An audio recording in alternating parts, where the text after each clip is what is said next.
비상등 깜빡이는 병원 복도, 하얀 형광등 아래에서 딸의 산소호흡기 소리가 떨린다. 그때 전 남편이 젊은 여자와 웃으며 지나간다. 여기서 왜? 내 심장이 먼저 묻는다. 밤새 돌려본 블랙박스엔 재개발 하청 로고가 번쩍 딸을 스친 트럭의 흔적이 찍혀 있다. 책상 위에서 USB가 뜨겁게 달아오르고 오래된 출생신고 한 장엔 부미상이라는 네 글자가 칼날처럼 박힌다. 천벌은 내려. 나도 모르게 입술이 먼저 움직인다. 을지로의 제즈바, 장충동의 뒷골목, 여의도의 불빛이 한 줄로 이어지며 누군가 속삭인다. 딸의 아버지는 내가 맞아. 모든 것이 무너지는 순간 나는 금이 간 찻잔을 꺼내 금으로 이어붙인다. 망치질이 커질수록 금은 더 단단해지니까. 오늘 진실은 누군가의 몰락이 될까? 아니면 우리의 구원이 될까? 사연 시작 전에 구독과 좋아요는 한 번씩 눌러시면 감사하겠습니다. 지금 바로 사연 시작합니다. 서울 정릉동. 오래된 다세대 주택 옥상 텃밭에서 윤정은 무릎을 굽힌 채 상추를 따고 있었습니다. 손끝에 흙이 묻었지만 개의치 않았어요. 오히려 이 촉감이 좋았습니다. 살아있다는 느낌이 들었거든요. 낡은 라디오에서는 주말 트로트 프로그램이 흘러나오고 있었습니다. 이미자의 목소리가 옥상 공기를 타고 흘렀어요. 윤정은 올해로 62이었습니다.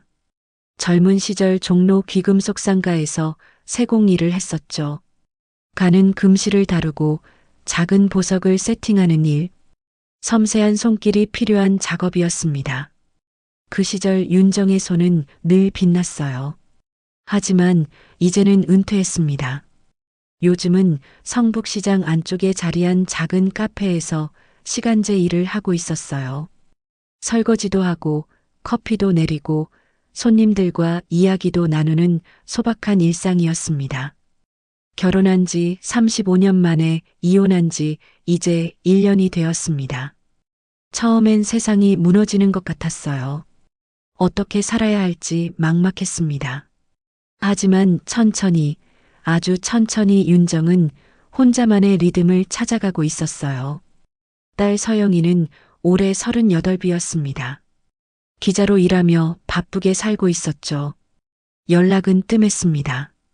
한 달에 한두 번 정도 전화가 올까 말까 했어요. 윤정은 섭섭하면서도 이해했습니다. 서영이도 서영이 나름의 인생을 살아가는 중이니까요. 저녁 무렵 윤정은 을지로 골목 안쪽에 자리한 낡은 노포 카페로 향했습니다. 이곳 사장님은 나이 지긋한 분이었는데 늘 오래된 카세트 테이프를 틀어주곤 했어요. 오늘은 조용필의 노래가 흘러나왔습니다. 윤정은 창가 자리에 앉아 따뜻한 차 한 잔을 주문했어요. 창밖으로는 을지로의 오래된 건물들이 보였습니다. 재개발로 사라지기 전 마지막 숨을 쉬고 있는 풍경들이었죠. 윤정은 찻잔을 두 손으로 감싸며 혼잣말을 중얼거렸습니다. 이제는 잔잔히 흘러가면 좋겠다. 금이 간 찻잔도 골드 필링하면 더 단단하다던데 내 인생에도 금칠이 될까? 그렇습니다. 윤정은 깨진 그릇을 금으로 이어붙이는 기법을 알고 있었어요. 옛날 일본에서 건너온 기술이었죠. 상처를 숨기는 게 아니라 오히려 상처를 빛나게 만드는 방법이었습니다.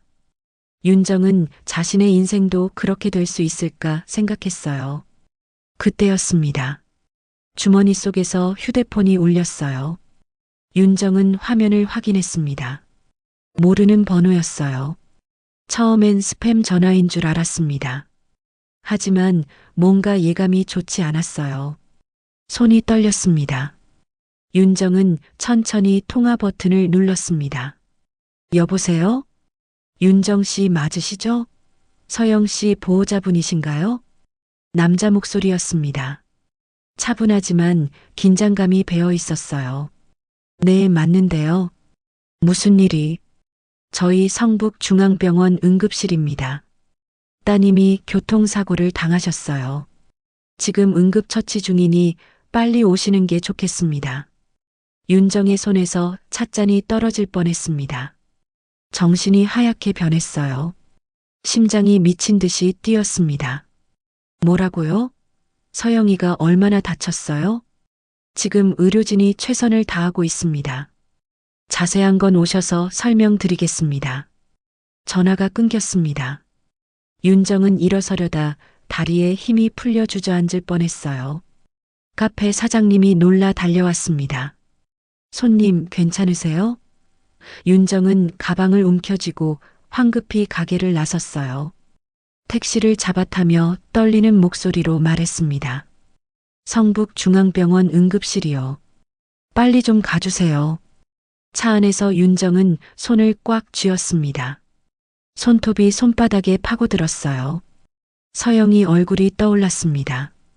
어렸을 적 서영이는 엄마 손을 꼭 잡고 다녔어요.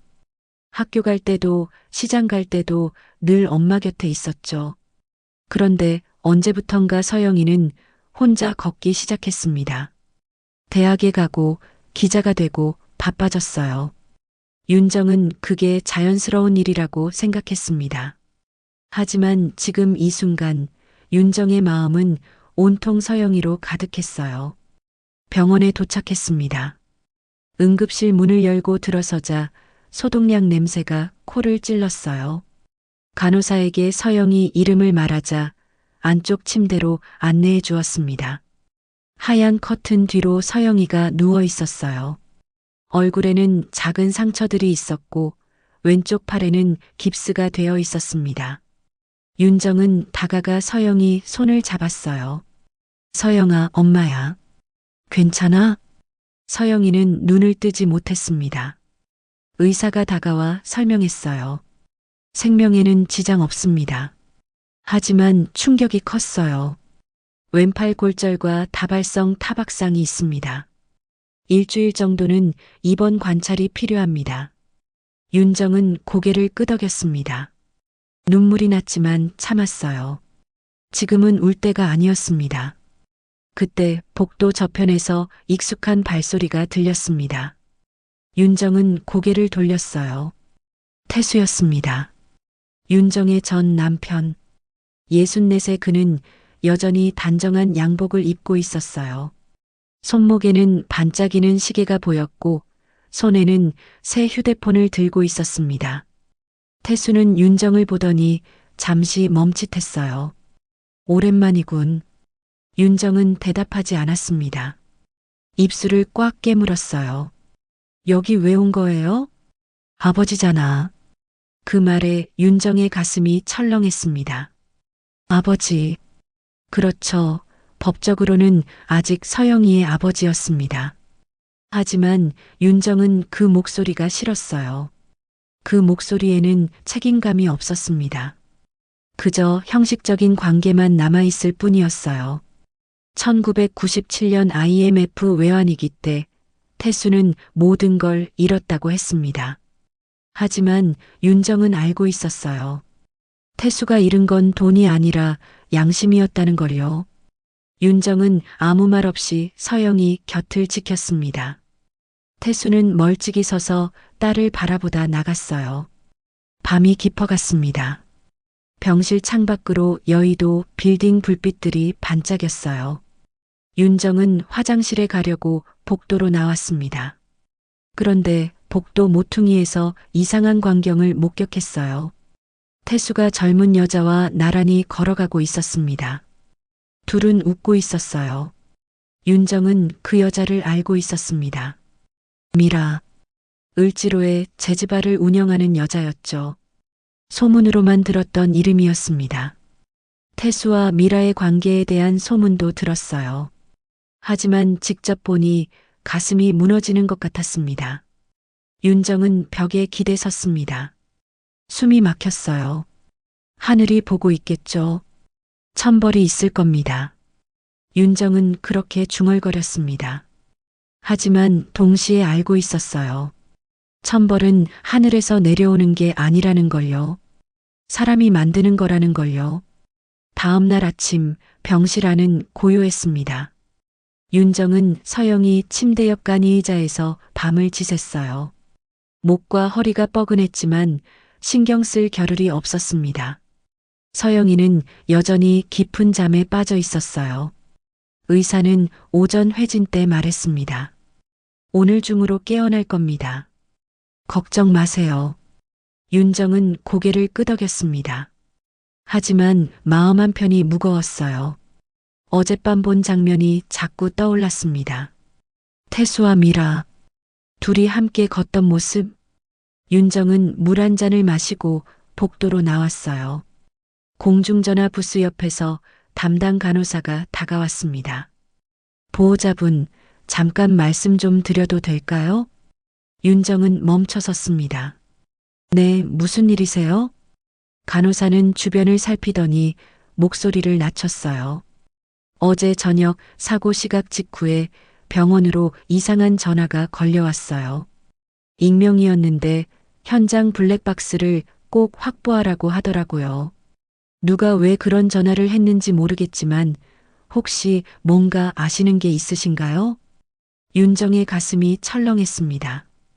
블랙박스요? 네. 그래서 경찰 쪽에 이미 자료 제출했고 보호자분도 열람 신청하실 수 있어요. 윤정은 고맙다는 말을 하고 곧장 병원 행정실로 향했습니다. 서류를 작성하고 경찰서에 연락해 CCTV 영상 열람을 신청했어요. 2시간 정도 기다리자 영상 파일이 도착했습니다. 윤정은 휴게실에 있는 컴퓨터 앞에 앉았어요. 손이 떨렸습니다. 영상을 재생했습니다. 화면 속에는 서영이가 횡단보도를 건너는 모습이 보였어요. 그때 갑자기 대형 트럭 한 대가 방향을 급하게 틀었습니다. 트럭은 서영이를 스치듯 지나가며 넘어뜨렸어요. 윤정은 숨이 막혔습니다. 영상을 멈추고 다시 돌려봤어요. 트럭 번호판 일부는 흐릿했습니다. 하지만 프레임을 천천히 넘기자 트럭 옆면에 작은 로고가 보였어요. 윤정은 그 로고를 알고 있었습니다. 태수가 운영하던 재개발 시행사의 하청업체 로고였어요. 가슴이 철렁 내려앉았습니다. 이게 우연일까요? 윤정은 휴대폰을 꺼내 태수에게 전화를 걸었습니다. 신호음이 몇 번 울린 뒤 태수가 받았어요. 나야. 무슨 일이야? 병원에서 뭔 일 있어? 윤정은 이를 악물었습니다. 당신 뭔가 숨기는 거 있지? 태수는 잠시 침묵했어요. 무슨 소리야? 서영이 사고. 그냥 교통사고 아니야. 트럭 회사 로고 봤어. 당신네 하청업체잖아. 태수의 목소리가 굳었습니다. 오해하지 마. 나도 방금 알았어. 지금 확인하고 있어. 오해? 당신이 만든 판 위에서 벌어진 일이잖아. 윤정아, 진정해. 내가 알아볼게. 윤정은 전화를 끊어버렸습니다. 손이 부들부들 떨렸어요. 분노와 두려움이 뒤섞였습니다. 윤정은 휴게실 창밖을 바라봤어요. 하늘은 맑았습니다. 구름 한 점 없이 파랗게 갠 하늘이었어요. 윤정은 중얼거렸습니다. 천벌이 내려. 내가 아니라면 내 곁에 있는 그 여자에게라도. 하지만 윤정은 알고 있었습니다. 천벌은 그렇게 쉽게 내리지 않는다는 걸요. 누군가 움직여야 했어요. 윤정이 직접 움직여야 했습니다. 그날 오후 서영이가 눈을 떴습니다. 윤정은 얼른 다가가 손을 잡았어요. 서영아, 괜찮아? 서영이는 천천히 고개를 끄덕였습니다. 목소리가 잠겨 있었어요. 엄마 나 어떻게 된 거야? 교통사고 났어. 트럭이 너를 쳤어. 지금 병원이야. 서영이는 눈을 감았습니다. 무언가 떠올리려는 듯 했어요. 트럭 맞아. 갑자기 방향을 틀었어. 나를 보고 온 것 같았어. 윤정의 가슴이 철렁했습니다. 나를 보고 왔다고? 확실하진 않아. 근데 그런 느낌이었어. 윤정은 서영이 이마를 쓸어주었습니다. 지금은 쉬어. 나중에 천천히 이야기하자. 서영이는 다시 잠에 빠졌습니다. 윤정은 복도로 나와 깊게 숨을 들이쉬었어요. 머릿속이 복잡했습니다. 만약 이게 고의였다면? 누군가 서영이를 노린 거라면? 윤정은 생각하고 싶지 않았지만 의심의 조각들이 하나씩 맞춰지고 있었어요. 저녁 무렵 태수가 다시 병원에 나타났습니다.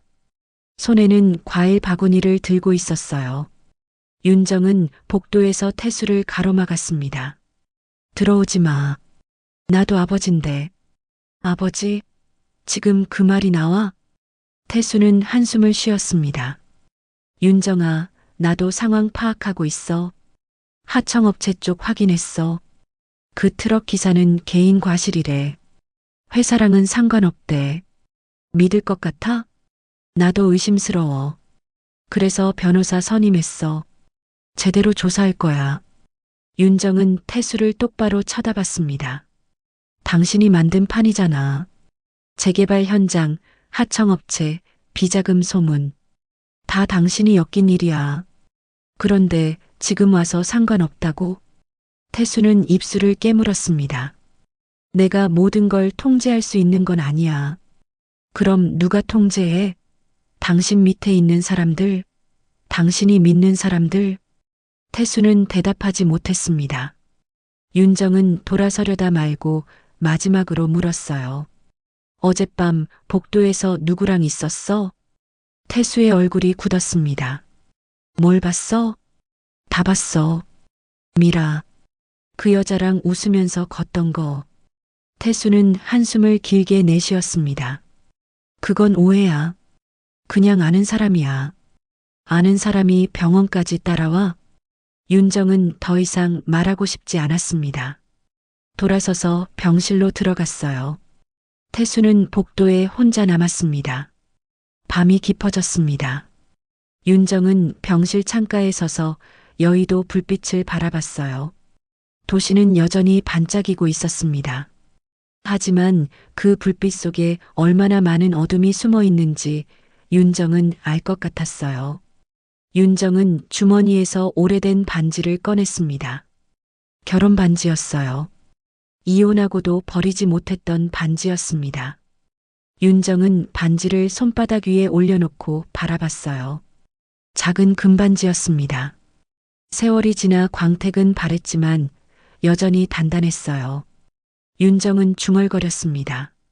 하늘이 벌을 내리는 게 아니라 내가 움직일 때가 왔어. 윤정은 반지를 주머니에 다시 넣었습니다. 그리고 결심했어요. 더 이상 기다리지 않기로요. 진실을 찾기로요. 누가 서영이를 다치게 했는지, 왜 그랬는지 윤정이 직접 밝혀내기로 했습니다. 다음 날 아침 윤정은 성당에 들렀습니다. 묵주를 손에 쥐고 기도했어요. 하지만 기도 끝에 윤정이 한 건 용서를 구하는 게 아니었습니다. 힘을 구했어요. 진실을 마주할 힘을요. 윤정은 성당을 나서며 하늘을 올려다봤습니다. 구름이 천천히 흘러가고 있었어요. 윤정은 걷기 시작했습니다. 을지로를 향해서요. 을지로 골목은 여전히 낡은 간판들로 가득했습니다. 철공소, 인쇄소, 작은 공구상들이 빼곡히 들어차 있었어요. 윤정은 좁은 골목길을 천천히 걸었습니다. 발걸음이 무겁게 느껴졌어요. 마음속에는 분노와 두려움이 뒤섞여 있었습니다. 하지만 멈출 수는 없었어요. 서영이를 위해서라도요. 윤정은 골목 끝자락에 자리한 작은 건물 앞에 멈춰 섰습니다. 2층 창문에는 네온 사인이 깜빡이고 있었어요. 미라클이라는 글씨였습니다. 재즈바의 이름이었죠. 윤정은 깊게 숨을 들이쉬고 계단을 올라갔습니다. 낡은 계단은 삐걱거렸어요. 2층 문 앞에 서자 안에서 재즈 음악 소리가 새어나왔습니다. 윤정은 문고리를 잡았어요. 문을 열자 담배 연기와 술 냄새가 코를 찔렀습니다. 바 안은 어두웠어요. 무대 쪽에서만 조명이 켜져 있었습니다. 카운터 뒤에 미라가 서 있었어요. 45쯤 돼 보이는 여자였습니다. 짧은 머리에 검은색 블라우스를 입고 있었죠. 미라는 고개를 들어 윤정을 봤습니다. 잠시 표정이 굳었어요. 손님이세요? 윤정은 천천히 다가갔습니다. 내가 누군지는 알지? 미라는 잠시 말이 없었습니다. 그러다 작게 고개를 끄덕였어요. 윤정 씨 오해하지 마세요. 저는 그냥 딸이 죽을 뻔했어. 윤정의 목소리는 낮았지만 단단했습니다. 미라는 입술을 깨물었어요. 카운터 위에 놓인 잔을 내려놓고 윤정을 똑바로 봤습니다. 그 일 저도 들었어요. 정말 죄송합니다. 죄송하다고? 당신이 뭘 안다고? 미라는 한숨을 쉬었습니다. 저도 이상했어요. 그날 사고 나기 며칠 전부터 여기 손님들 사이에서 이상한 대화가 오갔거든요. 재개발 현장 이야기, 입막음 이야기, 그리고 누군가 기자를 조심해야 한다는 말도 나왔어요. 윤정의 가슴이 철렁했습니다. 기자? 네. 구체적으로 누구라고 말하진 않았지만 분위기가 심상치 않았어요. 그래서 경찰에 익명으로 제보 전화를 했어요. 블랙박스 확보하라고요. 윤정은 눈을 크게 떴습니다. 그게 당신이었어? 미라는 고개를 끄덕였습니다. 하지만 그게 다예요. 저는 더 이상 아는 게 없어요. 태수 씨와 저는 그냥 아는 사이일 뿐이에요. 그냥 아는 사이가 병원까지 따라가? 미라는 대답하지 못했습니다. 윤정은 가방에서 오래된 삐삐를 꺼냈어요. 1995년에 쓰던 포켓벨이었습니다. 작고 낡은 기계였죠. 윤정은 그걸 카운터 위에 올려놓았습니다. 이거 기억해? 1995년. 남편이 늦는다고 연락할 때 쓰던 거야. 그런데 어느 날 이 삐삐에 낯선 번호가 떠 있었어. 누구 번호였는지 알아? 미라는 고개를 저었습니다. 윤정은 냉소를 지었어요. 나도 몰라. 하지만 그때부터 뭔가 잘못됐다는 걸 느꼈어. 태수는 늘 바빠졌고 집에는 늦게 왔고 나한테는 거짓말을 했지. 그리고 이혼할 때까지 나는 참았어. 왜냐하면 증거가 없었으니까. 미라는 잠시 침묵했습니다. 그러다 조용히 말했어요. 윤정 씨, 저는 당신 편이에요. 내 편? 네. 저도 그 사람들한테 이용당했어요. 태수 씨 주변 사람들. 그 사람들은 이발을 거점처럼 썼어요. 뒷거래도 하고 이상한 회의도 하고. 저는 그냥 장소를 빌려준 거예요. 하지만 점점 깊이 들어가게 됐어요. 빠져나올 수가 없었어요. 윤정은 미라를 지그시 바라봤습니다. 그럼 왜 지금 말해? 왜 그때는 말 안 했어? 말하면 나도 끝이거든요. 이바가 제 전부예요. 여기 없으면 저는 갈 곳이 없어요. 윤정은 이해할 수 있었습니다. 생존이라는 게 때로는 사람을 비겁하게 만든다는 거리요. 하지만 지금은 생존의 문제가 아니었어요. 진실의 문제였습니다. 그때 바 안쪽 문이 열렸습니다. 윤정과 미라는 동시에 고개를 돌렸어요.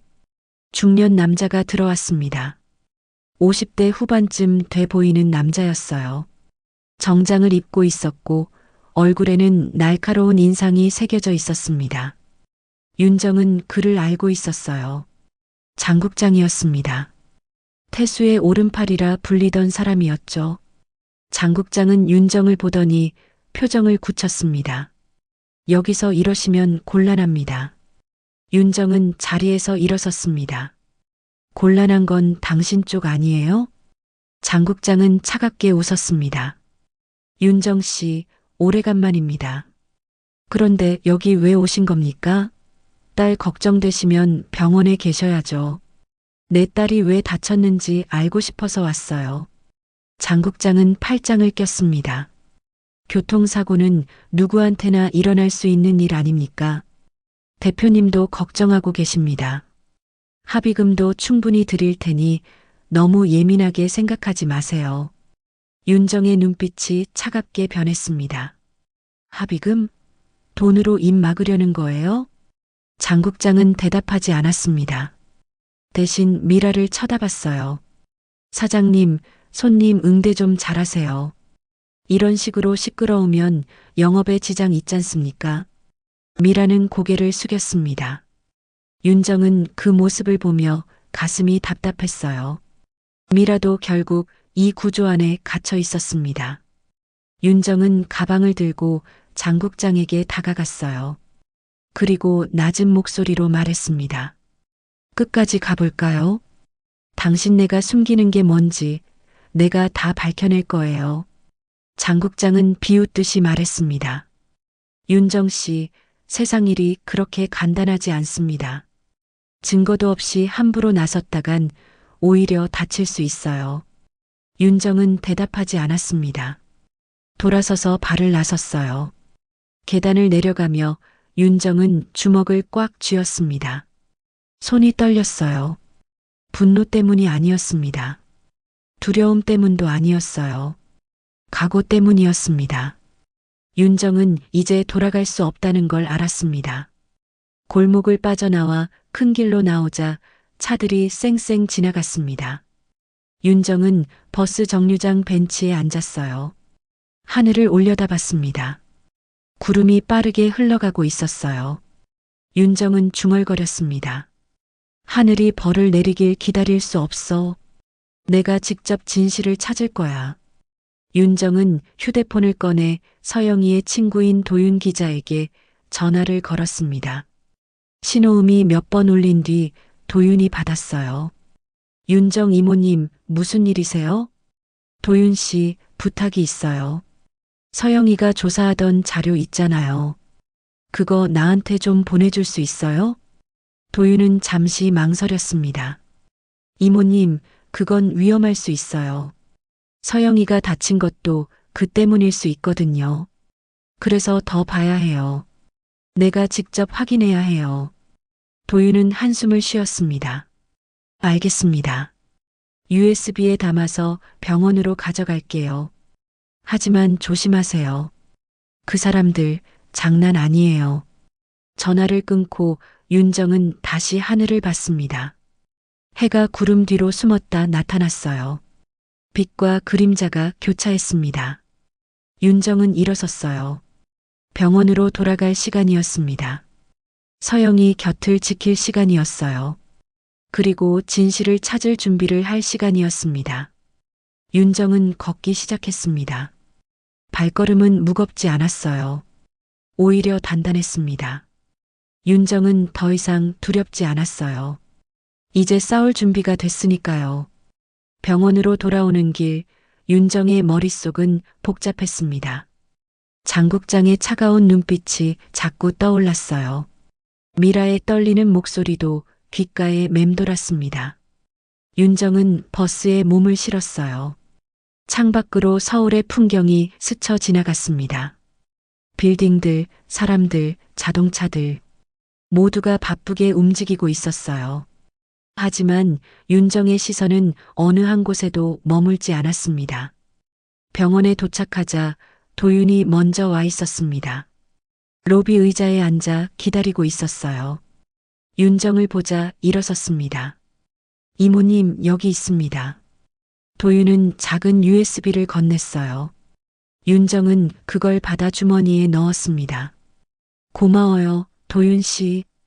도윤은 걱정스러운 표정으로 말했습니다. 이모님, 정말 조심하세요. 이 안에 있는 자료들 심각한 내용이에요. 재개발 현장 비자금 흐름, 안전점검서 조작, 하청업체 명단까지 다 있어요. 서영이가 몇 달 동안 모은 거예요. 윤정은 고개를 끄덕였습니다. 서영이는 어떻게 이런 걸 알았어요? 익명 제보를 받았대요. 누군가 내부 고발을 한 거죠. 그런데 그 사람이 누군지는 모르겠어요. 서영이도 말 안 했거든요. 윤정은 가슴이 철렁했습니다. 내부 고발. 그렇다면 태수 주변 사람 중 누군가가 배신한 거였어요. 아니면 양심의 가책을 느낀 사람이 있었던 거겠죠. 윤정은 도윤에게 고맙다는 말을 하고 병실로 올라갔습니다. 서영이는 침대에 기댄 채 창밖을 보고 있었어요. 많이 나아진 것 같았습니다. 윤정이 들어가자 서영이는 고개를 돌렸어요. 엄마, 어디 갔다 와? 그냥 좀 나갔다 왔어. 서영이는 엄마를 가만히 바라봤습니다. 엄마, 뭔가 하고 있지? 윤정은 대답하지 않았습니다. 대신 서영이 옆에 앉아 손을 잡았어요. 서영아, 너 기사 쓰려고 조사하던 거 있잖아. 그게 얼마나 위험한 일인지 알았어? 서영이는 고개를 끄덕였습니다. 알았어. 그래서 조심했는데 결국 이렇게 됐네.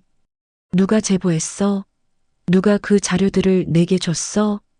서영이는 잠시 망설였습니다. 그러다 작게 말했어요. 모르겠어. 익명이었어. 우편으로 자료가 왔어. 그리고 며칠 뒤 전화가 왔는데 목소리를 변조한 거였어. 그 사람은 말했어. 더 이상 침묵할 수 없다고. 진실이 밝혀져야 한다고. 윤정은 가슴이 뛰었습니다. 그 사람이 뭐라고 했어? 재개발 현장에서 사람들이 다쳤대. 안전 점검을 제대로 안 해서. 그런데 그걸 덮으려고 서류를 조작했대.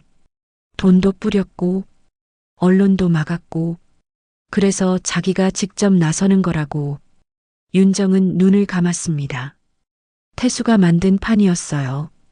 태수의 손이 닿은 곳마다 이런 일들이 벌어지고 있었던 겁니다.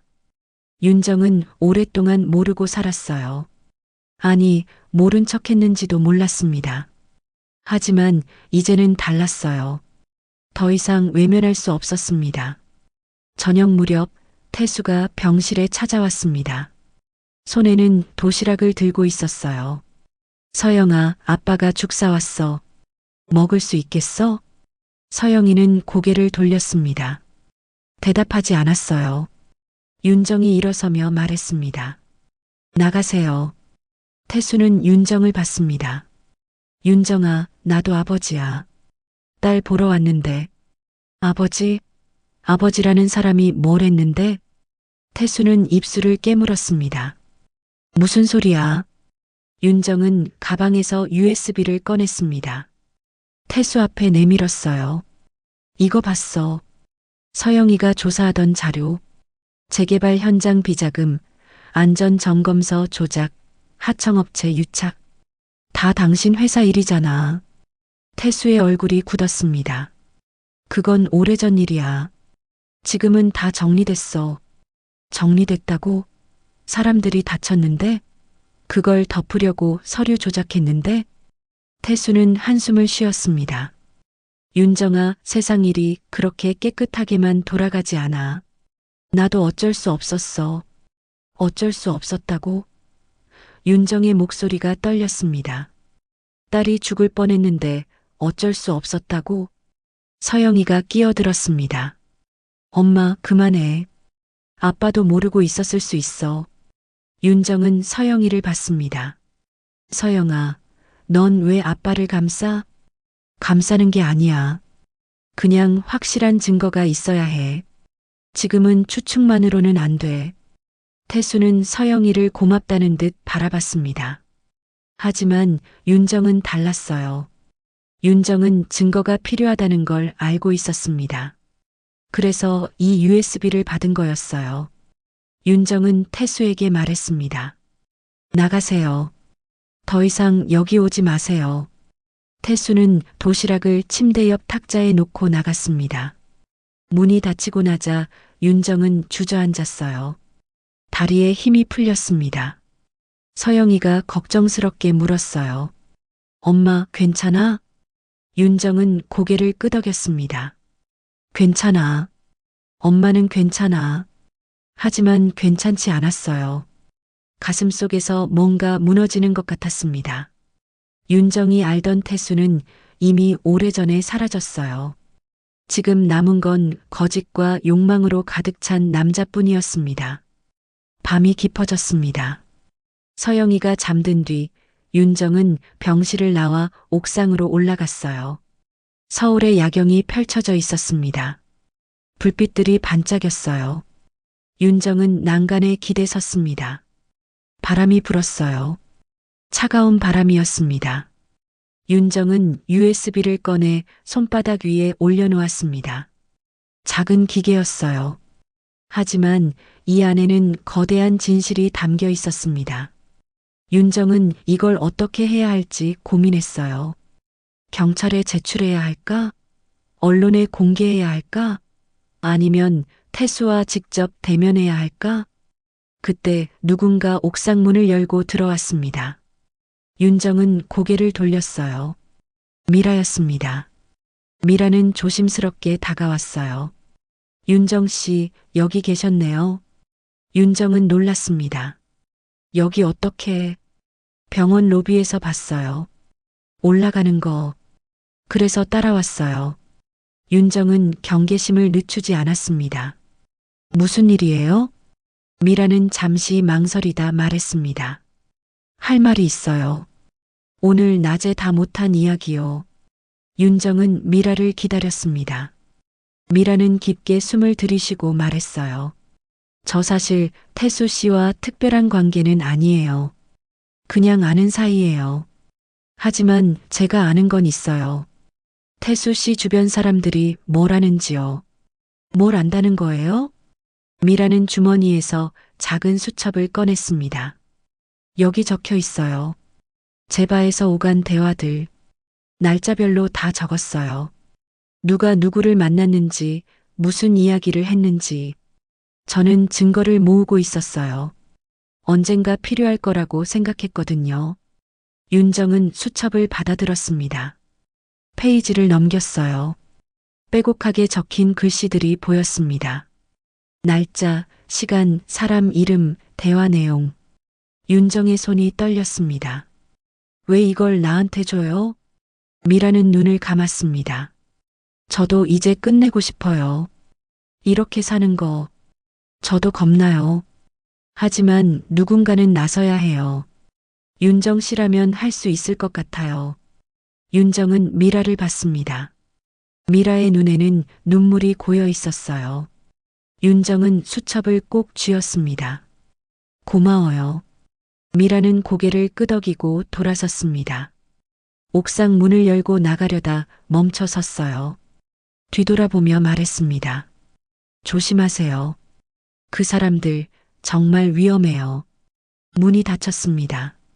윤정은 혼자 남았어요. 손에는 USB와 수첩이 들려 있었습니다. 윤정은 하늘을 올려다봤어요. 별이 보였습니다. 작지만 빛나는 별들이었어요. 윤정은 중얼거렸습니다. 이제 시작이야. 다음 날 아침 윤정은 일찍 병원을 나섰습니다. 서영이에게는 잠시 볼 일이 있다고만 말했어요.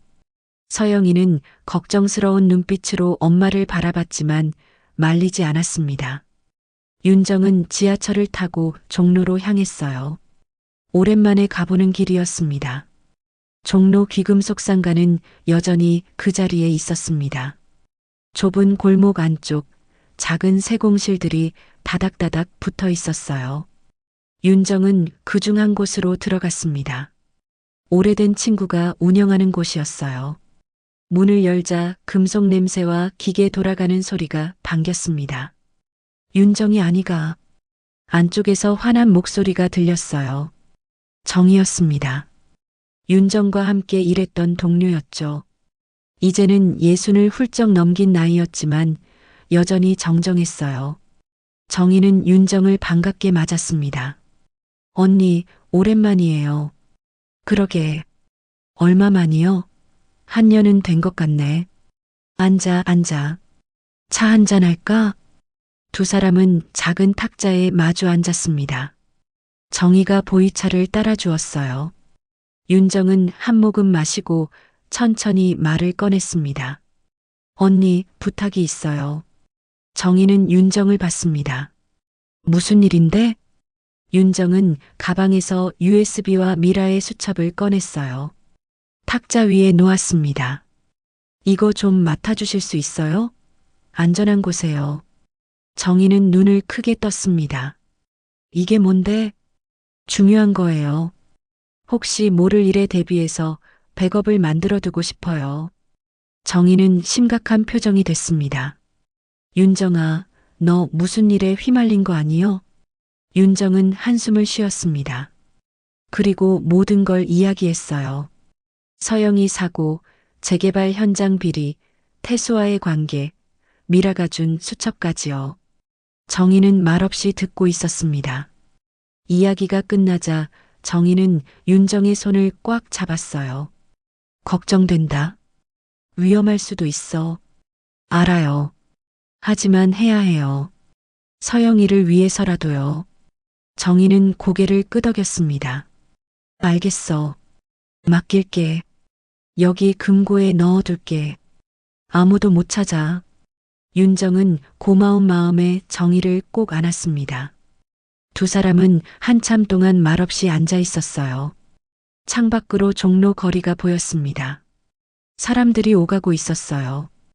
평범한 하루였습니다. 하지만 윤정의 하루는 전혀 평범하지 않았어요. 세공실을 나와 윤정은 성북시장으로 향했습니다. 카페에 출근할 시간이었어요.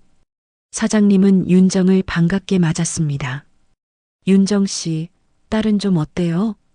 많이 나아졌어요. 걱정해 주셔서 고마워요. 다행이네. 오늘은 좀 쉬엄쉬엄해요. 무리하지 말고요. 윤정은 고개를 끄덕이고 앞치마를 둘렀습니다. 설거지를 하고 커피를 내리고 손님을 응대했어요. 평범한 일상이었습니다. 하지만 윤정의 머릿속은 복잡했어요. 다음 단계를 생각하고 있었습니다. 이제 무엇을 해야 할까요? 점심시간이 지나고 카페가 한산해졌을 때 윤정의 휴대폰이 울렸습니다. 모르는 번호였어요. 윤정은 조심스럽게 받았습니다. 여보세요? 윤정 씨 맞으시죠? 남자 목소리였습니다. 낯설지만 어딘가 익숙한 목소리였어요. 누구세요? 저는 서영 씨한테 제보했던 사람입니다. 윤정의 심장이 쿵 떨어졌습니다. 뭐라고요? 직접 만나서 이야기하고 싶습니다. 혼자 오세요. 오후 3시 덕수궁 돌담길 끝 벤치에서요. 전화가 끊겼습니다. 윤정은 휴대폰을 쥔 채 멍하니 서 있었어요. 제보자. 서영이에게 자료를 넘긴 그 사람이었습니다. 윤정은 사장님에게 급한 일이 생겼다고 말하고 카페를 나섰어요. 덕수궁까지는 지하철로 30분 정도 걸렸습니다. 윤정은 돌담길을 천천히 걸었어요. 가을 햇살이 따스했습니다. 은행나무 잎이 노랗게 물들어 있었어요. 윤정은 돌담길 끝 벤치에 앉아 기다렸습니다. 시계를 보니 정확히 3시였습니다. 그때 누군가 다가왔어요. 윤정은 고개를 들었습니다. 중년 남자였어요. 정장을 입고 있었고 얼굴에는 피곤한 기색이 역력했습니다. 남자는 윤정 옆에 앉았어요. 윤정 씨, 처음 뵙겠습니다. 윤정은 남자를 똑바로 봤습니다. 누구세요? 남자는 잠시 망설이다 말했습니다. 장국장입니다.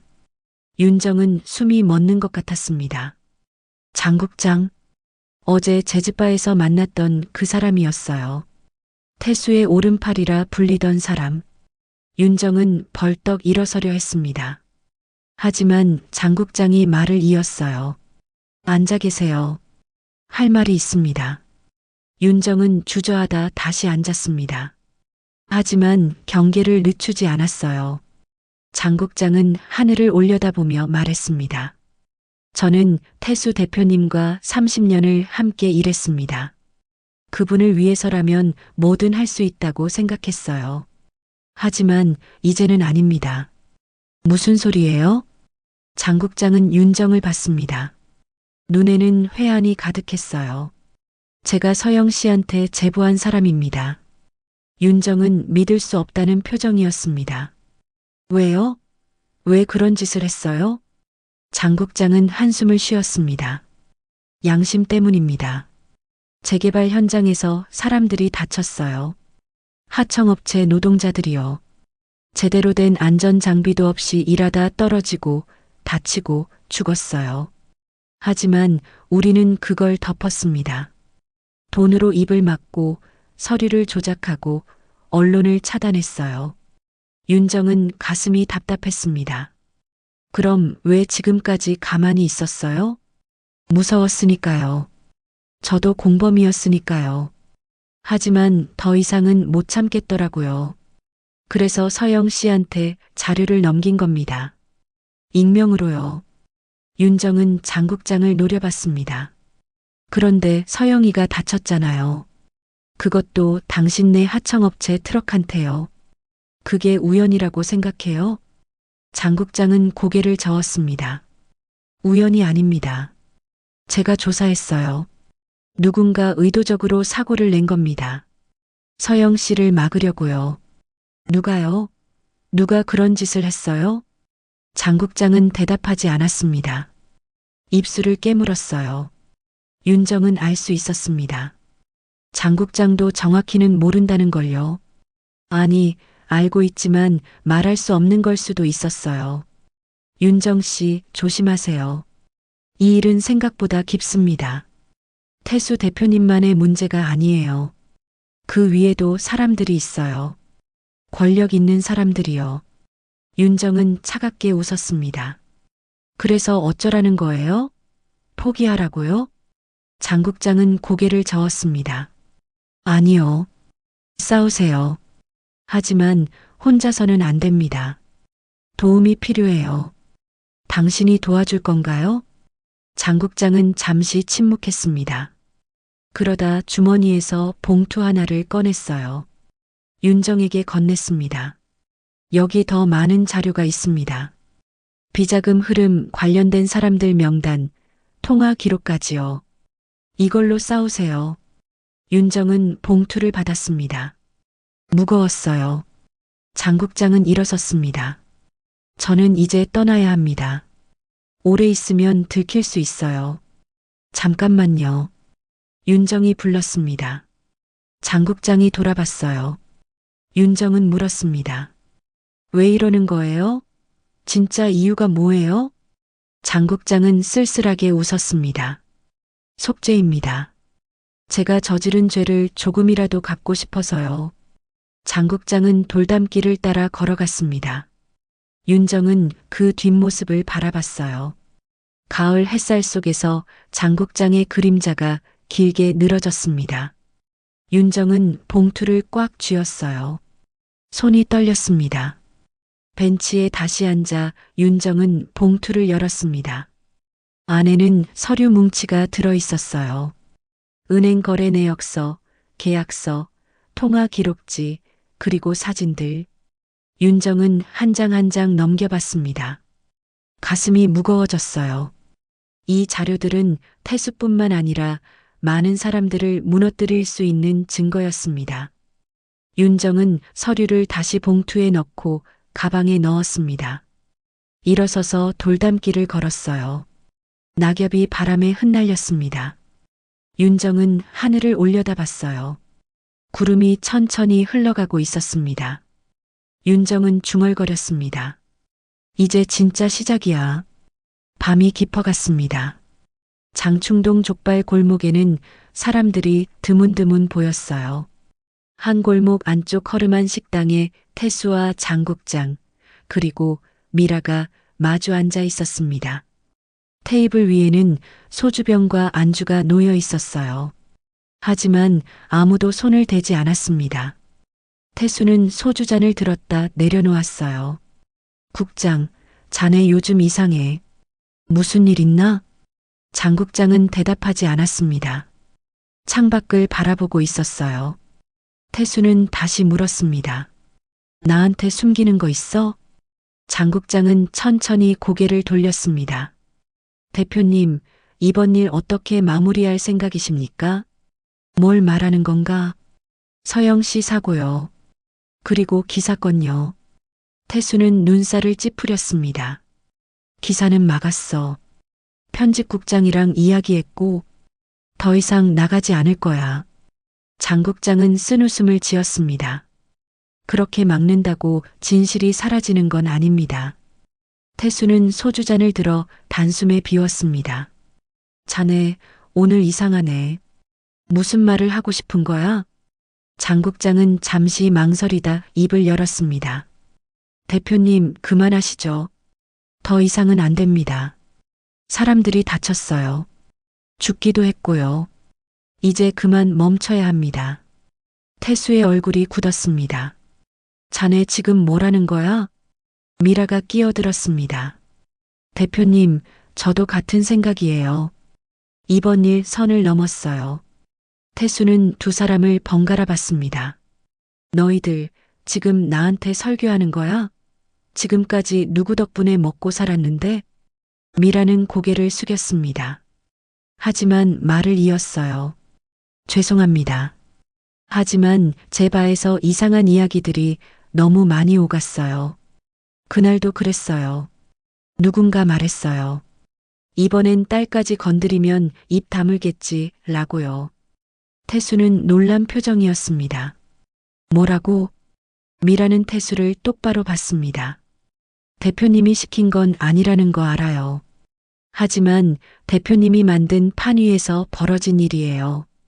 대표님 밑에 있는 사람들이 한 짓이고요. 태수는 소주병을 집어들었다 내려놓았습니다. 손이 떨렸어요. 누가 그런 말을 했어? 모르겠어요. 그날 손님이 많았고 술에 취한 사람들이었으니까요. 하지만 분명히 들었어요. 장 국장이 말했습니다. 대표님, 솔직히 말씀드리겠습니다. 저도 여기까지는 몰랐어요. 안전점검서 조작하고 비자금 만들고 그 정도는 알았습니다. 하지만 사람을 다치게 하고 심지어 서영 씨까지 노린 건 몰랐어요. 태수는 잔을 내려쳤습니다. 나도 몰랐어. 식당 안이 조용해졌습니다. 다른 손님들이 힐끗 쳐다봤어요. 태수는 목소리를 낮췄습니다. 나도 몰랐다고. 누가 감히 내 허락도 없이. 장 국장은 한숨을 쉬었습니다. 대표님, 이미 일은 벌어졌습니다. 이제 어떻게 할 겁니까? 태수는 대답하지 않았습니다. 한참을 가만히 앉아 있었어요. 미라는 조심스럽게 말했습니다. 대표님, 제 생각엔 윤정 씨한테 진실을 말씀하시는 게 나을 것 같아요. 그분도 알 권리가 있잖아요. 태수는 비웃듯이 말했습니다. 윤정이한테? 그러면 어떻게 되는데? 나는 끝장나고 회사도 망하고 모든 게 무너지는 거야. 장 국장이 조용히 말했습니다. 그럼 계속 거짓말하실 겁니까? 윤정 씨는 이미 의심하고 있어요. 서영 씨도 자료를 모으고 있었고요. 진실은 언젠가 밝혀집니다. 태수는 고개를 떨구었습니다. 어깨가 축 처졌어요. 한참 동안 아무 말이 없었습니다. 그러다 작게 말했어요. 나도 여기까진 오고 싶지 않았어. 미라가 물었습니다. 그럼 왜 여기까지 오신 겁니까? 태수는 천천히 말했습니다. 1997년 IMF 때 모든 걸 잃었어. 회사도, 돈도, 사람들의 신뢰도. 그때 나는 결심했어. 다시는 그렇게 무너지지 않겠다고. 어떤 수를 써서라도 일어서겠다고. 장 국장은 고개를 끄덕였습니다. 알고 있습니다. 그때 대표님이 얼마나 힘들어 하셨는지요. 태수는 계속했습니다. 처음엔 정당한 방법으로 했어. 열심히 일하고 프로젝트 따내고. 그런데 세상은 그렇게 깨끗하지 않더라고. 뒷돈 안 주면 일도 못 따내고 로비 안 하면 허가도 안 나고. 그래서 나도 그렇게 됐어. 미라는 안타까운 눈으로 태수를 봤습니다. 대표님도 피해자였군요. 태수는 고개를 저었습니다. 아니야. 나는 가해자야. 선택한 건 나였으니까. 누가 시킨 것도 아니고 강요한 것도 아니야. 내가 그 길을 선택한 거야. 장 국장은 소주를 한 잔 따라 태수 앞에 밀었습니다. 대표님, 이제라도 바로잡으시죠. 늦지 않았습니다. 태수는 잔을 들었다 내려놓았습니다. 어떻게? 장 국장은 말했습니다. 진실을 밝히는 겁니다. 경찰에 자수하고 피해자들한테 사과하고 보상하는 거죠. 태수는 웃었습니다.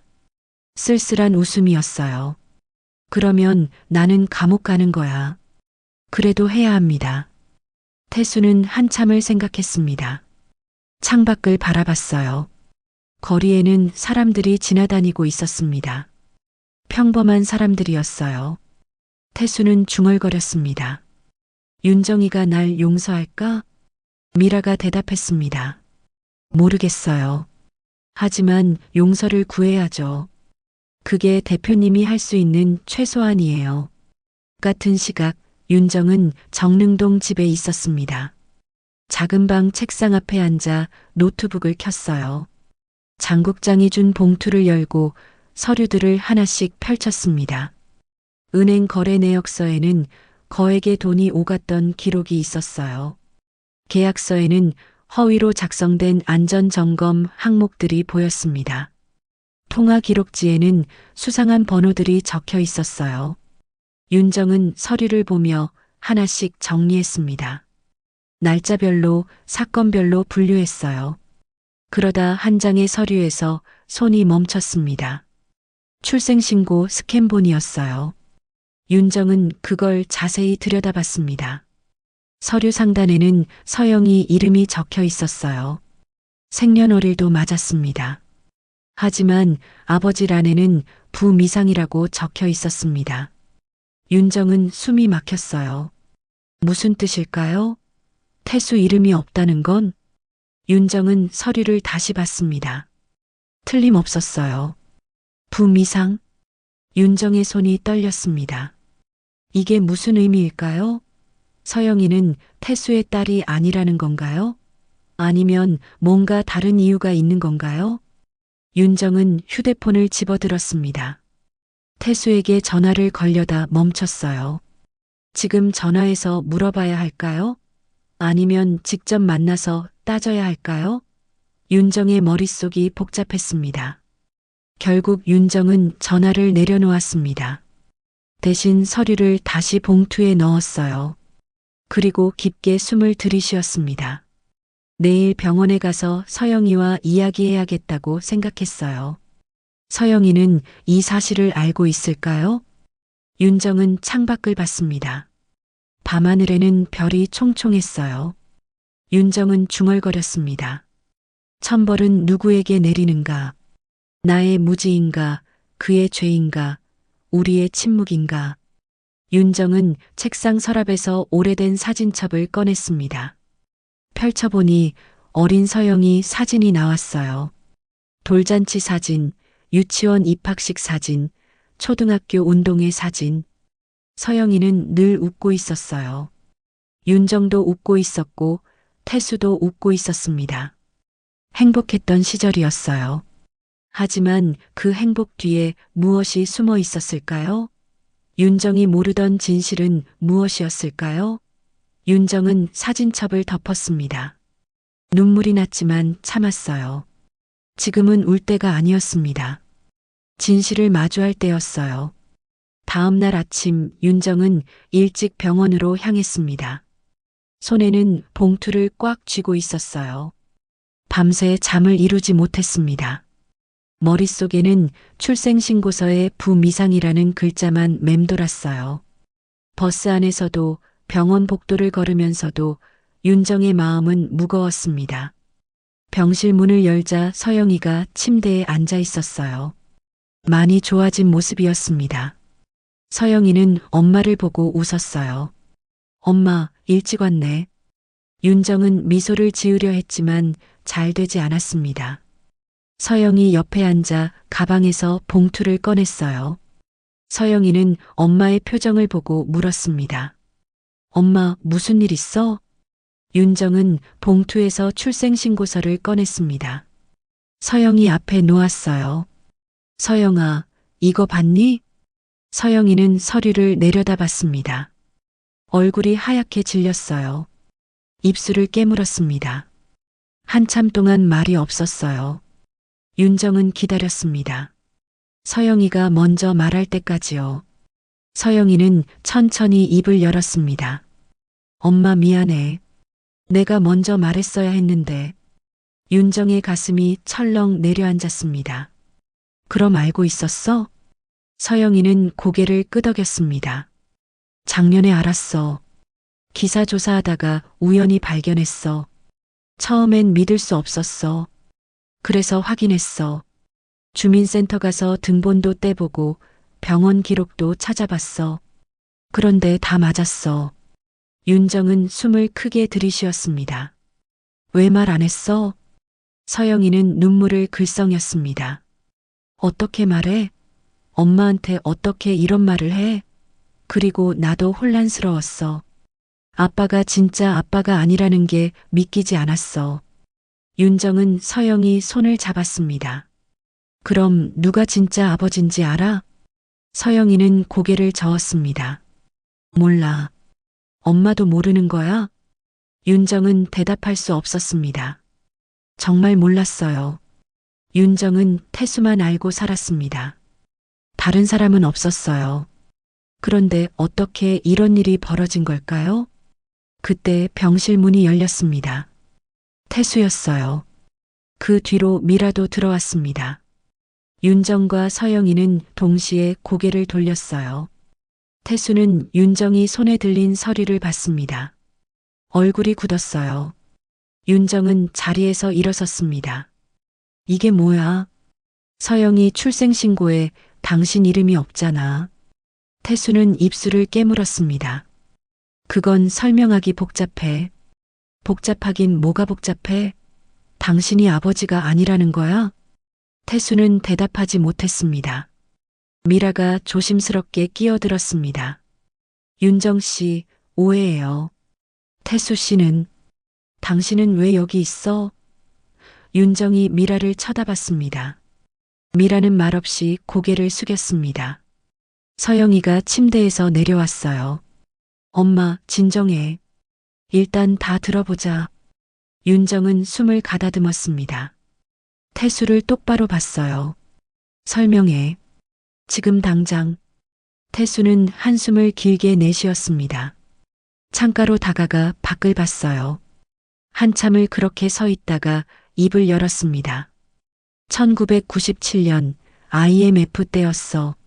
나는 모든 걸 잃었어. 회사가 부도나고 빚쟁이들이 매일 찾아왔고 나는 도망 다녔지. 윤정은 그때를 기억했습니다. 태수가 집에 안 들어오던 날들이었어요. 전화도 안 받고 연락도 끊겼던 시절이었습니다. 태수는 계속했습니다. 그때 윤정이 너는 임신 중이었어. 서영이를 뱃속에 품고 있었지. 나는 너무 미안했어.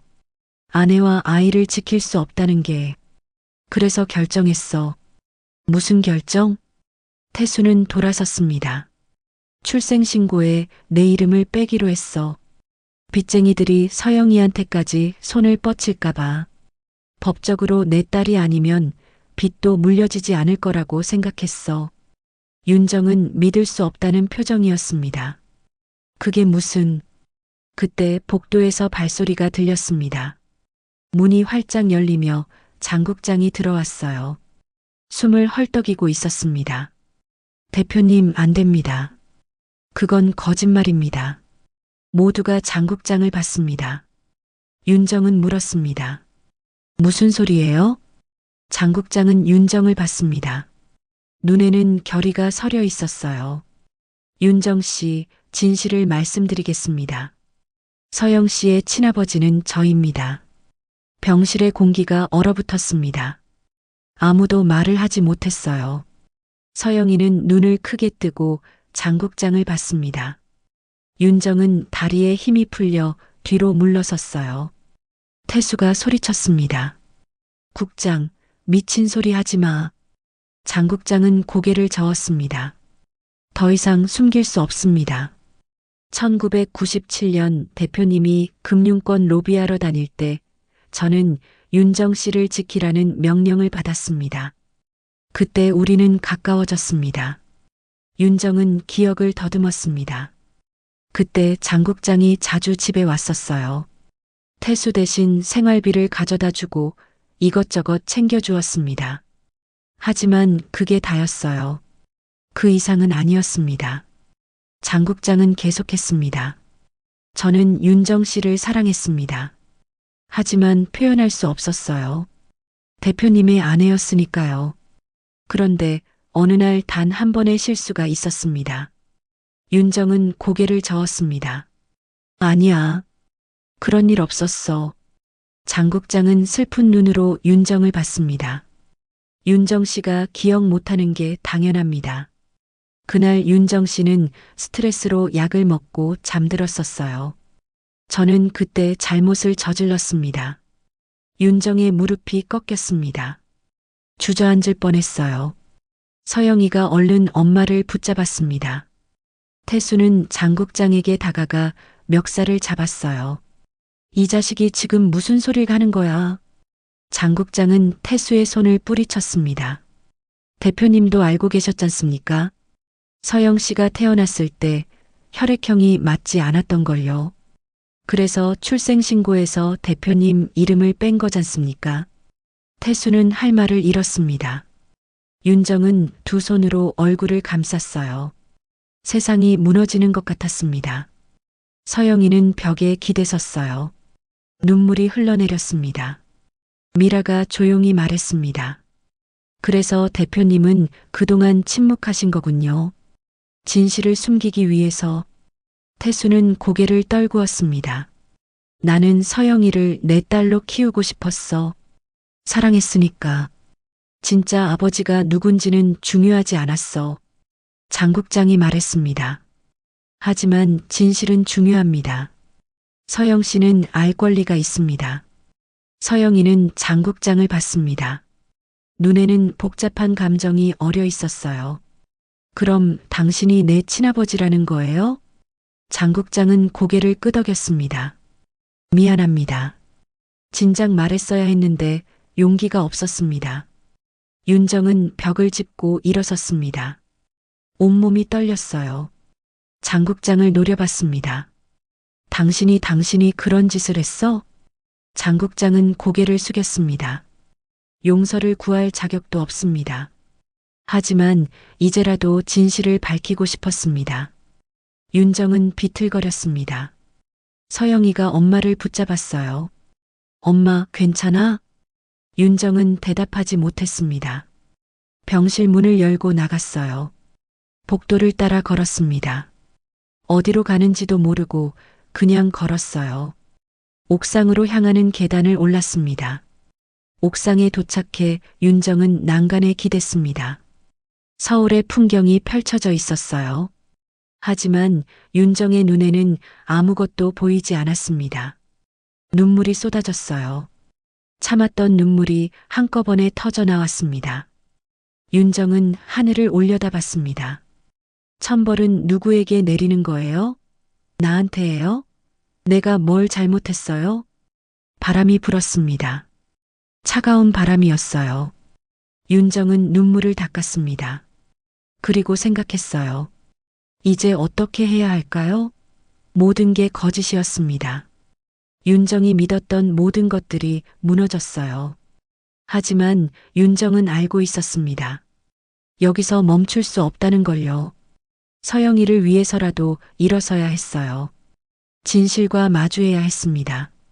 윤정은 눈물을 닦고 숨을 고르었습니다. 다시 병실로 내려갈 시간이었어요. 밤이 깊었습니다. 병원 옥상은 고요했어요. 윤정은 난간에 기댄 채 서울의 불빛을 바라보고 있었습니다. 눈물은 이미 다 말랐어요. 이제 남은 건 텅 빈 마음뿐이었습니다. 얼마나 시간이 흘렀을까요? 옥상 문이 열리는 소리가 들렸습니다. 미라였어요. 조심스럽게 다가왔습니다. 윤정 씨, 여기 계셨네요. 다들 걱정하고 있어요. 윤정은 대답하지 않았습니다. 미라는 윤정 옆에 섰어요. 한참을 함께 침묵했습니다. 미라가 먼저 입을 열었어요. 저는 대표님이 아니라 윤정 씨를 돕고 싶었어요. 윤정은 고개를 돌렸습니다. 무슨 소리예요? 미라는 주머니에서 작은 상자를 꺼냈습니다. 오래전에 윤정 씨가 세공실에 계실 때 한번 찾아간 적이 있어요.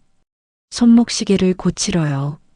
그때 윤정 씨가 해주신 말이 잊히질 않았어요. 무슨 말이요? 흠집마저 당신의 역사라고 하셨어요. 그리고 금으로 이으면 더 아름답다고요. 저는 그 말이 너무 좋았어요.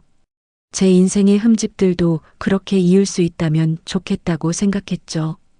윤정은 기억을 떠올렸습니다. 그런 말을 한 적이 있었던 것 같았어요. 미라는 상자를 열었습니다. 안에는 금으로 이어진 작은 찻잔이 들어 있었어요. 이게 뭐예요? 윤정 씨가 고쳐주신 찻잔이에요. 깨졌던 걸 금으로 이어주셨잖아요. 저는 이걸 보물처럼 간직했어요. 힘들 때마다 꺼내봤어요. 그러면 용기가 났거든요. 윤정은 찻잔을 받아들었습니다. 금빛 선이 아름답게 빛났어요. 윤정의 눈에 다시 눈물이 맺혔습니다. 미라가 조용히 말했어요. 윤정 씨, 왜 이제야 도움을 청했냐고 물으셨죠? 솔직히 말씀드리면 겁이 났어요. 저도 살 길이 필요했으니까요. 하지만 이제는 달라요. 더 이상 침묵하고 싶지 않아요. 윤정은 미라를 봤습니다. 어떻게 도와줄 건데요? 미라는 가방에서 또 다른 수첩을 꺼냈습니다. 여기 더 많은 기록이 있어요. 그 사람들이 제 바에서 나눈 대화들이요. 날짜별로, 내용별로 다 적어뒀어요. 이걸로 증언할게요. 법정에서든 어디서든요. 윤정은 수첩을 받았습니다. 왜 이렇게까지 해주는 거예요? 미라는 쓸쓸하게 웃었습니다. 저도 상처받은 사람이에요. 이용당하고 버려지고 그렇게 살았어요. 하지만 이제는 제 흠집을 금으로 이을 때가 된 것 같아요. 윤정 씨처럼요.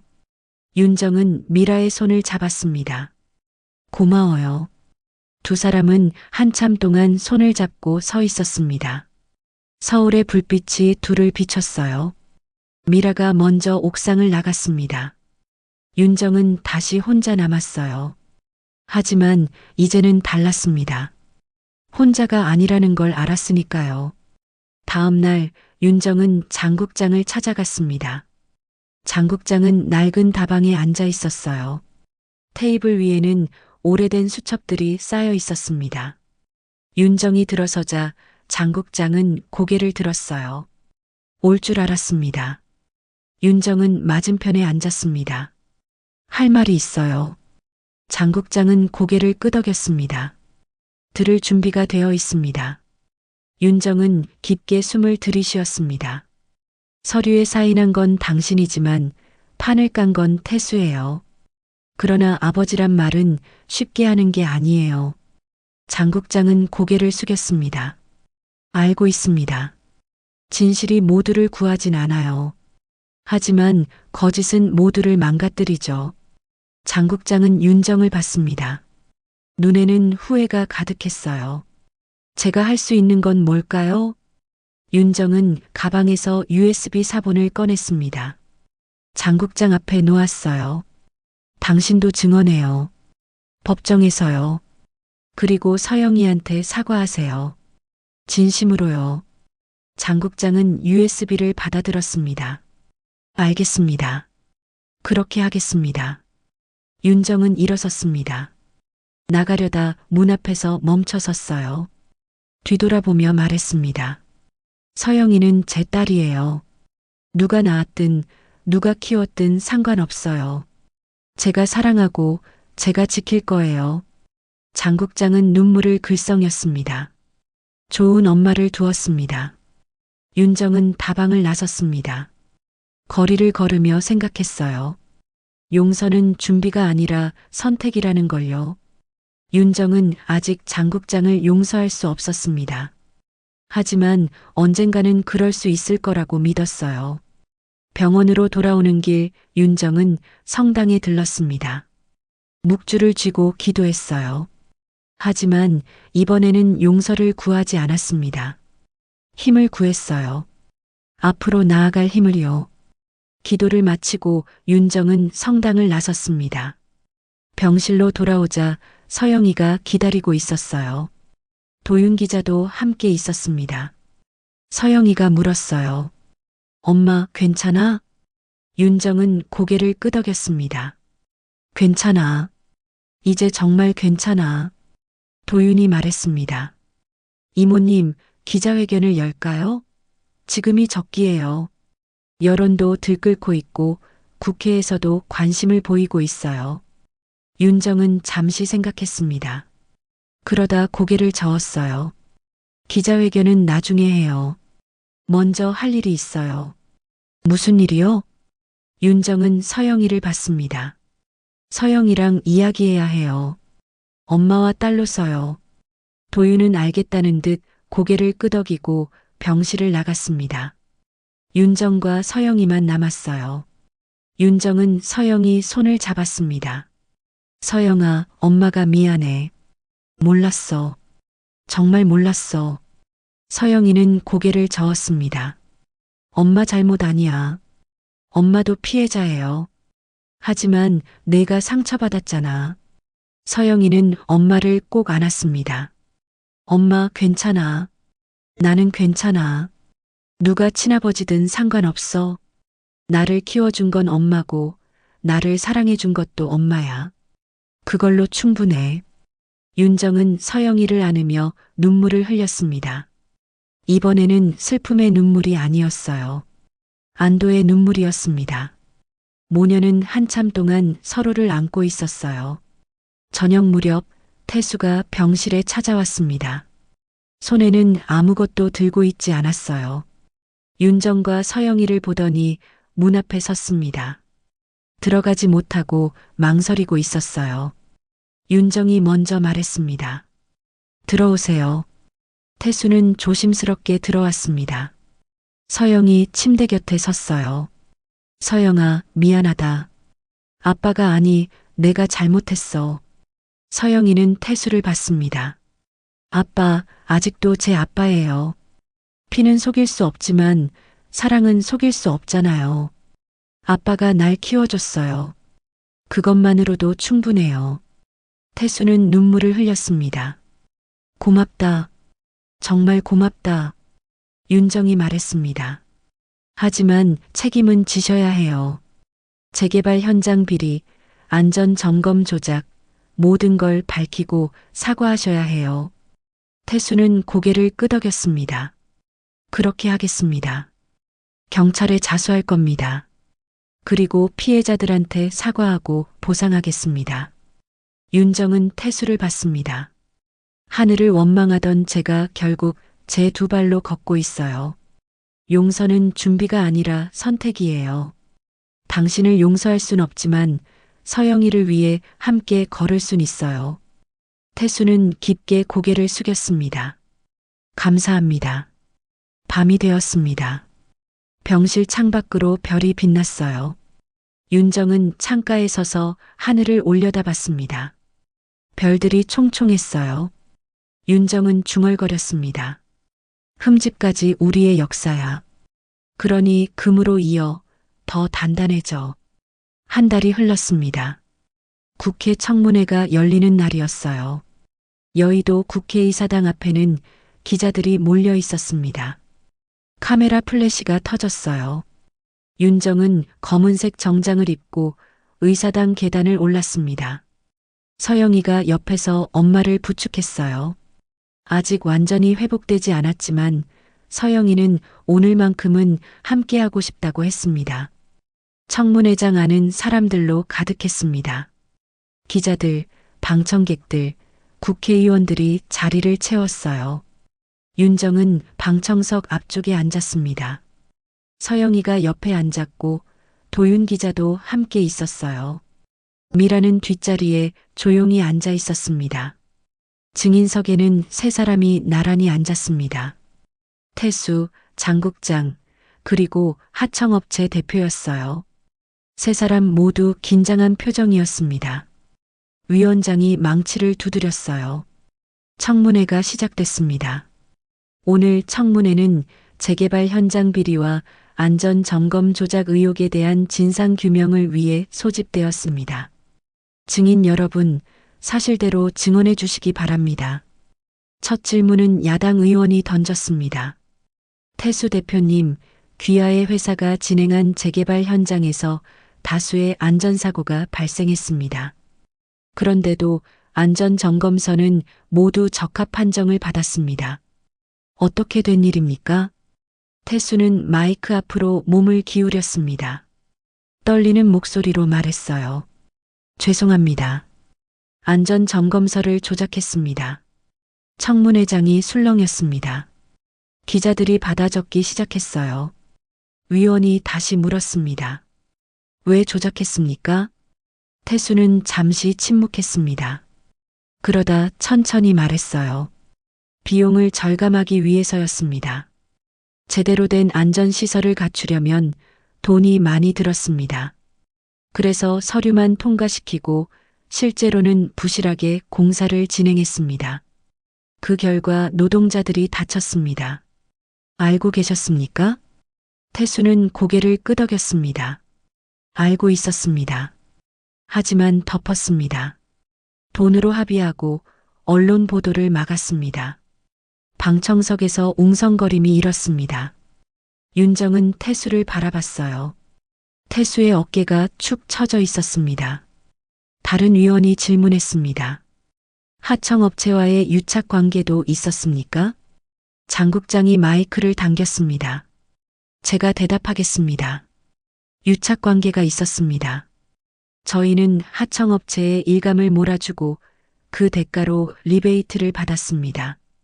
또한 정치인들에게도 로비를 했습니다. 청문회장이 다시 술렁였습니다. 위원장이 망치를 두드리며 질서를 잡았어요. 다음 질문이 이어졌습니다. 그렇다면 최근 발생한 기자 서영 씨의 교통사고도 관련이 있습니까? 태수와 장국장은 서로를 봤습니다. 장국장이 먼저 말했습니다. 조사 결과 고의적인 사고였습니다. 서영 씨가 비리를 폭로하려 한다는 정보를 입수한 누군가가 사고를 유도했습니다. 누구입니까? 장국장은 대답하지 못했습니다. 하청업체 대표가 떨리는 목소리로 말했어요. 저희 회사 직원이 했습니다. 하지만 명령을 받고 한 겁니다. 누구의 명령입니까? 하청업체 대표는 입을 다물었습니다. 위원이 다그쳤어요. 증인, 대답하십시오. 그때 방청석에서 윤정이 일어섰습니다. 모두가 윤정을 봤어요. 위원장이 물었습니다. 방청객은 발언할 수 없습니다. 윤정은 말했습니다. 저는 피해자의 어머니입니다. 발언권을 주십시오. 위원장은 잠시 고민하다 고개를 끄덕였습니다. 잠시 허가하겠습니다. 앞으로 나오십시오. 윤정은 증인석 앞으로 걸어갔습니다. 마이크를 잡았어요. 손이 떨렸지만 목소리는 단단했습니다. 저는 피해자의 어머니이자 그들의 과거를 함께한 사람입니다. 청문회장이 조용해졌습니다. 모두가 윤정의 말을 기다렸어요. 윤정은 계속했습니다. 우리 세대는 IMF를 견뎠습니다. 재개발의 꿈을 믿었습니다. 더 나은 미래를 위해 땀 흘렸습니다. 하지만 욕망이 절차를 이기면 그 꿈이 칼이 됩니다. 윤정은 잠시 숨을 고르고 말을 이었어요. 저는 처음엔 누군가에게 천벌이 내리길 바랐습니다. 하늘이 벌을 내려주길 원했어요. 하지만 깨달았습니다. 천벌은 하늘에서 뚝 떨어지는 게 아니라는 걸요. 우리가 진실을 마주할 때, 우리가 책임을 질 때, 그때 비로소 정의가 실현된다는 거리요. 방청석에서 박수가 터져 나왔습니다. 위원장이 망치를 두드렸지만 박수는 멈추지 않았어요. 윤정은 태수를 봤습니다. 태수는 고개를 숙이고 있었어요. 윤정은 마지막으로 말했습니다. 오늘 저는 누군가에게 천벌을 원하지 않습니다. 대신 진실의 벌이 필요하다고 믿습니다. 잘못을 인정하고 사과하고 책임지는 것. 그것이 진정한 벌입니다. 윤정은 마이크에서 손을 떼고 자리로 돌아왔습니다.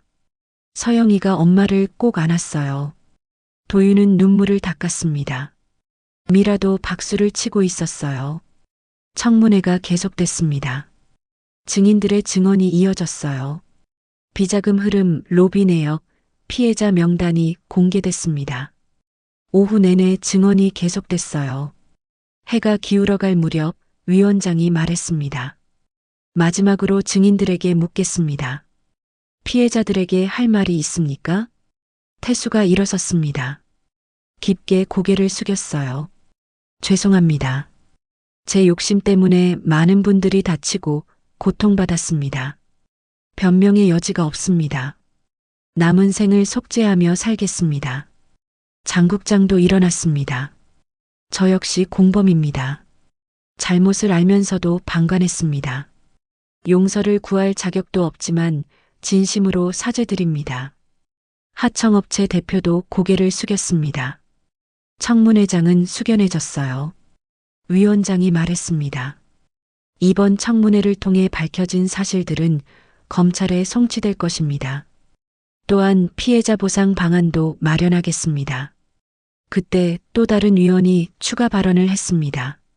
참고로 출생신고 관련 의혹은 당사자의 요청으로 비공개 처리하겠습니다.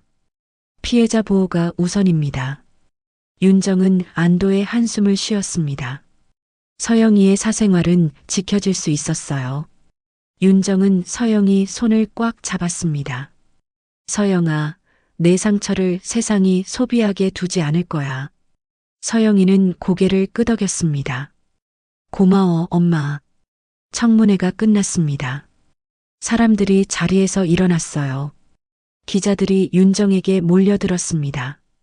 도윤이 막아섰어요. 인터뷰는 나중에 하겠습니다. 지금은 쉬게 해주세요. 윤정은 서영이와 함께 청문회장을 빠져나왔습니다. 복도에서 태수와 마주쳤어요. 태수는 윤정을 보더니 멈춰섰습니다. 두 사람은 말없이 서로를 바라봤어요. 태수가 먼저 말했습니다. 윤정아, 고맙다. 뭐가요? 서영이를 지켜줘서, 그리고 오늘 저렇게 말해줘서. 윤정은 고개를 저었습니다. 당신을 위해서가 아니에요. 진실을 위해서예요. 태수는 고개를 끄덕였습니다. 알고 있어. 그래도 고맙다. 윤정은 더 이상 할 말이 없었습니다. 서영이와 함께 복도를 걸어갔어요. 태수는 그 뒷모습을 바라봤습니다. 국회의사당 밖으로 나오자 저녁 해가 지고 있었습니다. 노을이 아름다웠어요. 윤정은 하늘을 올려다봤습니다. 서영이가 물었어요. 엄마, 무슨 생각해? 윤정은 미소 지었습니다. 이제 시작이라고 생각해. 진짜 시작이. 생중계를 지켜보던 사람들 사이에서 반응이 갈렸습니다. 분노하는 사람도 있었고 냉소하는 사람도 있었어요. 하지만 어쩐지 공기에는 처음 보는 무게가 감돌았습니다. 변화의 시작이었어요. 저녁 뉴스에서는 청문회 내용이 대서특필됐습니다. 앵커가 말했습니다. 오늘 청문회에서 태수 전 대표는 사죄를 출연해 피해자 보상에 쓰겠다고 밝혔습니다. 또한 현장 안전 전면 개편을 선언했습니다. 윤정은 병원 로비에서 뉴스를 봤습니다. 서영이가 옆에 앉아 있었어요. 엄마, 이제 좀 쉴 수 있겠네. 윤정은 고개를 끄덕였습니다. 그래, 이제 쉬어야지. 하지만 윤정은 알고 있었습니다. 진짜 일은 이제부터라는 걸요. 상처를 치유하고 관계를 회복하고 새로운 삶을 시작하는 일이 남아 있었어요. 몇 달이 흘렀습니다. 계절이 바뀌어 봄이 왔어요. 성북시장 골목 안쪽에 작은 가게 하나가 새로 문을 열었습니다. 간판에는 금이간 찻잔이라는 이름이 적혀 있었어요. 윤정이 연수선과 세공 공방이었습니다. 공방 안은 작지만 따뜻했습니다. 한쪽 벽에는 금으로 이어진 찻잔과 그릇들이 전시되어 있었어요. 깨진 도자기를 금으로 메운 작품들이었습니다. 손님들이 하나씩 구경하며 감탄했어요. 와, 정말 아름답네요. 깨진 게 이렇게 예뻐질 수 있다니. 윤정은 작업대 앞에 앉아 작은 찻잔을 고치고 있었습니다. 금가루를 조심스럽게 다루며 금줄을 이었어요. 손끝에서 빛이 났습니다.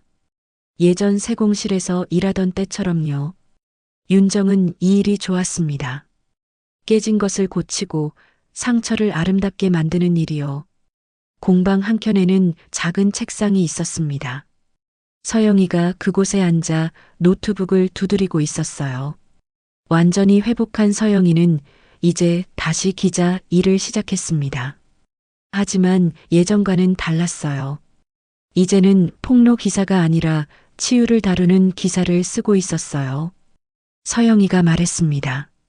엄마, 인터뷰 요청이 또 왔어. 치유보도 연재하자는데 어떻게 할까? 윤정은 찻잔에서 눈을 떼지 않고 대답했습니다.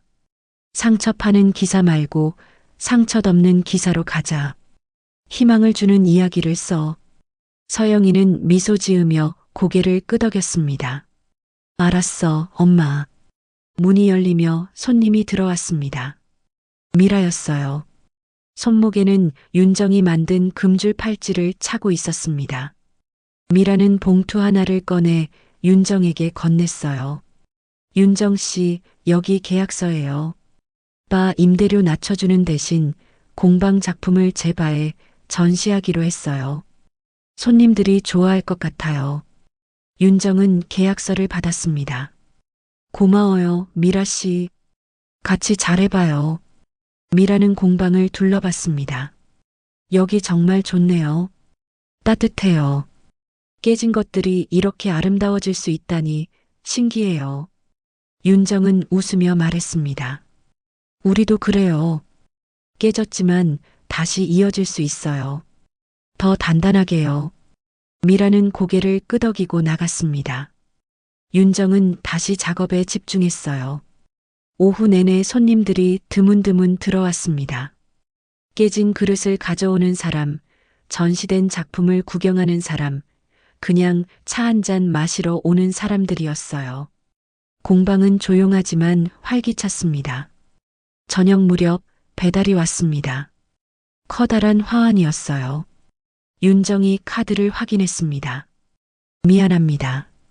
그럼에도 감사합니다라는 쪽지와 함께 장국장이라는 이름이 적혀 있었어요. 윤정은 화환을 공방 입구에 놓았습니다. 서영이가 물었어요. 장국장 아저씨한테서 온 거야? 윤정은 고개를 끄덕였습니다. 응. 그분도 나름대로 애쓰고 계시나 봐. 서영이는 복잡한 표정이었습니다. 아직도 이상해. 그분이 내 친아버지라는 게. 윤정은 서영이 어깨에 손을 올렸습니다. 천천히 받아들이자. 서두를 필요 없어. 우리한텐 시간이 있어. 서영이는 엄마를 안았습니다. 고마워, 엄마. 항상 내 편이 되어줘서. 두 사람은 한참 동안 서로를 안고 있었어요. 공방 안에는 따뜻한 침묵이 흘렀습니다. 저녁 해가 창문으로 들어왔어요. 금빛이었습니다. 해질 무렵 공방 밖에서 누군가 서성이는 모습이 보였습니다. 윤정은 창밖을 내다봤어요. 태수였습니다. 태수는 공방 앞을 몇 번 오가다 결국 들어오지 못하고 돌아섰어요. 윤정은 그 뒷모습을 바라봤습니다. 다음 날 아침 공방 문틈으로 작은 상자가 놓여 있었습니다. 윤정이 상자를 열었어요. 안에는 오래된 삐삐가 들어 있었습니다. 1995년에 쓰던 포켓벨이었어요.